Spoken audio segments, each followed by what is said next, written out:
Hi, Carleen here from Gut Health Nutrition. It's summer here in Australia and school has just gone back. It's time to look at what we're putting into the school lunches. This is for my clients who need to be gluten-free, grain-free, sugar-free, and also when schools actually require that you are nut-free. So I'm going to make a little granola bar that's easy to put into the school lunches, very nutritious, high in protein, and is going to help sustain your child's brain throughout the day. This mix is all about the seeds. So I've got 1 cup of sunflower seeds. That's going to bring a lot of nutrition to this mix because sunflower seeds are high in iron and in zinc as well. And then we're going to do a 1/2 cup of pepitas. And I've lost my 1/2 cup measure, so I'm going to eyeball this. 1/2 cup of beautiful green pepitas. And then we're going to put into this some protein powder to add a little bit of sweetness, but also to increase the protein. So I'm going to put in just 2 scoops of protein powder. This one is salted caramel, and I think with the seeds it's going to taste really good. So 2 scoops of protein powder, and then we're going to also put in some tahini. So in a lot of recipes, this is where you would see some peanut butter in with other nuts, but using some beautiful tahini is utilizing the nutrients from seeds, and tahini in particular is sesame seeds, of course, and it's going to be high in calcium. Okay, need to get into this jar. I've got 1/3 cup of tahini going into this mix, and as you can see, the tahini is quite liquid, and it would be in replacement to using something like a nut butter in a recipe like this. So a nut butter would be more solid and give the recipe more solidity and more volume, and so we're going to lose a little bit of that with this tahini. So we're going to need to balance that out a little bit as well. We're going to do that by adding some egg. Now into this goes a little squidge of vanilla. This is the vanilla bean paste, so it's going to put a lovely flavour through that as well. Now I'm adding in 2 tablespoons of chia flour. This is just chia seeds that I've ground up.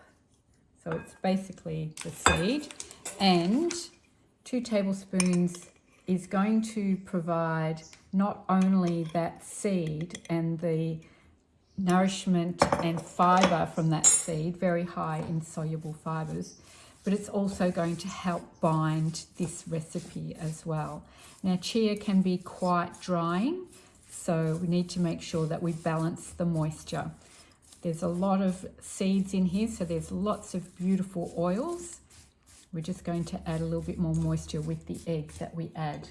Now into this mix is also going in some hemp protein powder. This is just basically ground hemp seeds. There's 1/3 cup of this going in, and this actually makes it a little tinge of green.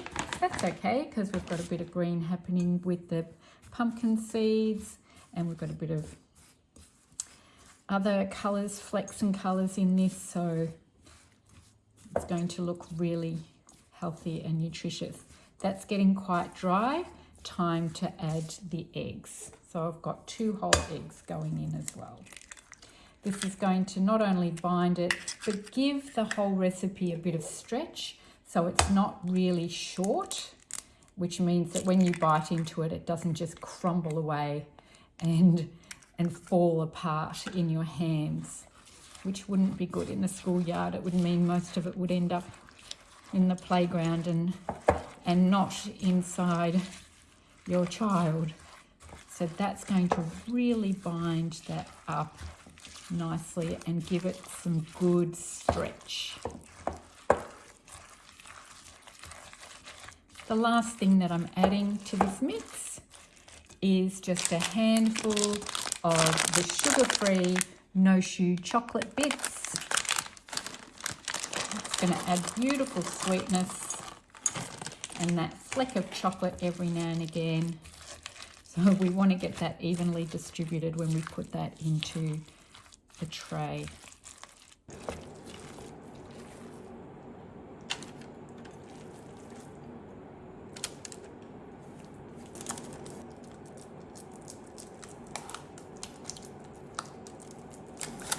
Okay, that's ready to go into the oven at 160 degrees, and it will bake for about 10 to 15 minutes.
Okay, they'll keep in the fridge beautifully.